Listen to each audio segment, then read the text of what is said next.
Market Beat September 2025. Pasar keuangan global kembali dipenuhi optimisme setelah Ketua The Fed Jerome Powell menyampaikan nada yang lebih dovish pada simposium Jackson Hole 22 Agustus 2025 silam. Ia menekankan pelemahan pasar tenaga kerja serta inflasi yang mulai terkendali membuka peluang pemangkasan suku bunga pada pertemuan bulan September. Setelah pidato Jerome Powell tersebut, pasar pun merespons positif, seperti indeks S&P 500 naik 1,6%, Russell 2000 naik 3,6%. Sementara imbal hasil obligasi Amerika Serikat 10 tahun turun sebesar 1,64%. Bahkan menurut data CME FedWatch Tool, probabilitas pemangkasan suku bunga kini meningkat hingga hampir 90%. Dari pasar Asia, Amerika Serikat resmi menggandakan tarif impor terhadap barang-barang asal India hingga mencapai 50% mulai Rabu 27 Agustus 2025. Keputusan ini cukup mengejutkan pasar, mengingat hubungan dagang kedua negara yang selama ini dikenal sebagai mitra strategis. Kebijakan tarif tinggi tersebut diumumkan langsung oleh Presiden Amerika Serikat Donald Trump.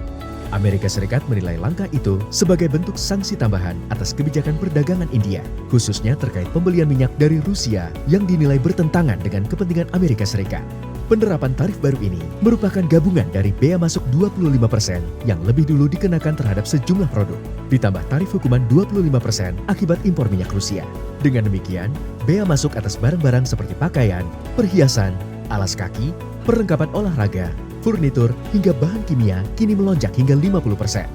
Lalu bagaimana dengan pasar keuangan Indonesia?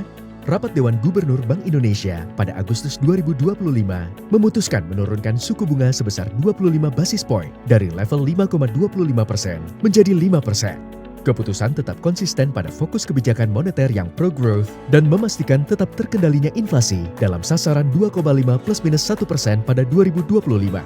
Selain itu, Badan Pengelola Investasi Daya Anagata Nusantara atau BPI Danantara akan meluncurkan instrumen pembiayaan baru bernama Patriot Bond. Obligasi tersebut memiliki dua tenor, yaitu 5 tahun dan 7 tahun, dengan nilai masing-masing 25 triliun rupiah. Dua seri obligasi tersebut akan diterbitkan dengan kupon sebesar 2%. Instrumen ini disebut akan menjadi salah satu strategi pendanaan jangka menengah panjang yang stabil dengan melibatkan partisipasi sukarela dari pelaku usaha nasional.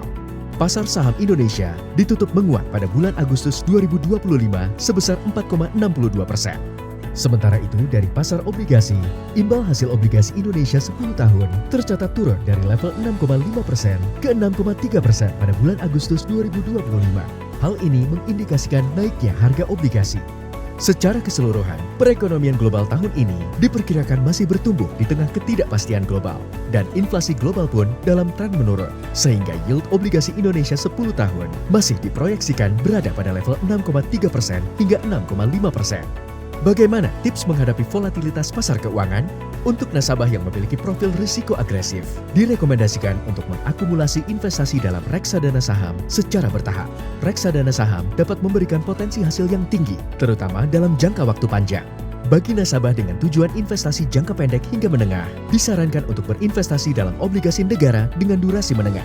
Selain itu, investasi dalam reksadana pendapatan tetap yang berfokus pada obligasi korporasi yang mencatatkan kinerja positif juga bisa menjadi pilihan. Obligasi dan reksadana pendapatan tetap cenderung memiliki resiko fluktuatif yang moderat dengan imbal hasil yang optimal.